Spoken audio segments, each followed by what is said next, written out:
मगध सम्राट बिंबिसार भारतीय इतिहास के एक महान शासक थे। उनकी कहानी वीरता, कूटनीति और दूरदर्शिता का एक अनूठा संगम है। यहाँ उनके जीवन और शासन के कुछ महत्वपूर्ण पहलुओं का विस्तार से वर्णन किया गया है। बिंबिसार का प्रारंभिक जीवन और राज्याभिषेक। बिंबिसार का जन्म लगभग 558 BC में हुआ था।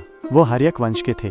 15 वर्ष की आयु में वो मगध के राजा बने। उन्होंने राजगीर गिरिव्रज को अपनी राजधानी बनाया, जो 5 पहाड़ियों से घिरा हुआ एक सुरक्षित शहर था।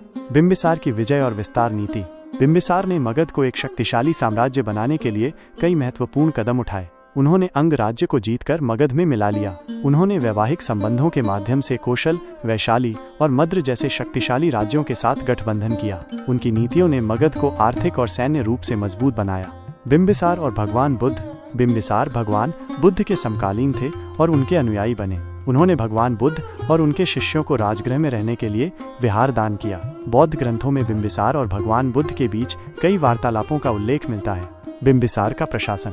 बिंबिसार ने एक कुशल प्रशासनिक प्रणाली स्थापित की। उन्होंने कर प्रणाली को सुव्यवस्थित किया और कृषि को बढ़ावा दिया। उन्होंने सड़कों और सिंचाई सुविधाओं का निर्माण कराया। उन्होंने एक मजबूत सेना का गठन किया और राज्य की सुरक्षा सुनिश्चित की।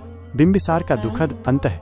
बिंबिसार के पुत्र अजातशत्रु ने सत्ता के लालच में उन्हें कैद कर लिया। कहा जाता है कि कैद में ही उनकी मृत्यु हो गई। यह घटना भारतीय इतिहास में एक दुखद अध्याय है। बिंबिसार का महत्व। बिंबिसार को मगध साम्राज्य का वास्तविक संस्थापक माना जाता है। उनकी नीतियों ने मगध को एक शक्तिशाली राज्य बनाया, जिसने बाद में मौर्य साम्राज्य की नींव रखी।